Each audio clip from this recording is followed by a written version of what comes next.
Saint John de Britto Tamil மக்களால அருளானந்தர்னு அன்போடு அழைக்கப்படுற புனிதர் 1647 போர்ச்சுகல் நாட்டோட லிஸ்பில்ல பிறந்திருக்காரு. போர்ச்சுகல் மன்னர் இரண்டாம் பெட்ரோவுக்கு ரொம்பவே நெருக்கமான குடும்பம்.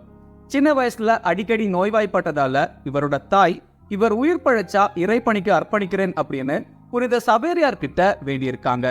அதுக்கு பிறகு முற்றிலும் குணமடைஞ்சிருக்காரு ஜான் டி பிரிட்டோ. 1663 சேசு சபையில சேர்ந்திருக்காரு. 1673 குருத்துவ பொழிவை பெற்றிருக்காரு.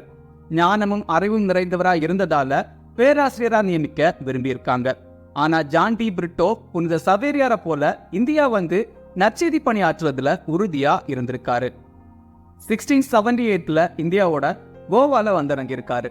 மக்களோடு இணைந்து வாழ வேற்று மத சன்னியாசிய போல உடை அணிஞ்சிருக்காரு. தமிழ் மொழிய கற்றிருக்காரு.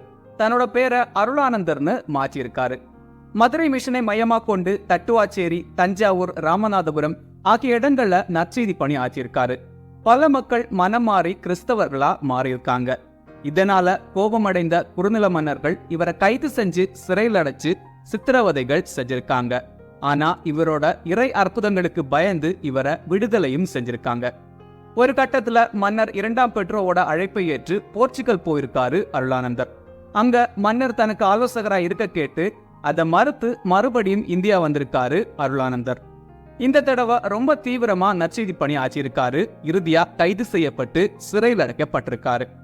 பாழங்கிணற்றுல தள்ளிவிடப்பட்டிருக்காரு.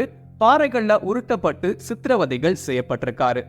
இறுதியா ஒரியூர்ல வச்சு இயேசு கிறிஸ்துவுக்காக மறைசாட்சியா கொல்லப்பட்டிருக்காரு அருளானந்தர். அருளானந்தர் இறந்து அடுத்த 7 நாட்கள் தொடர்ந்து அந்த ஊர்ல மழை பெஞ்சிட்டே இருந்திருக்கு. அத்தனைக்கும் மிக கடுமையான கோடை காலம் அது. February 4th saint John de Britto, அதாவது புனித அருளானந்தர் ஃபீஸ்ட் டே.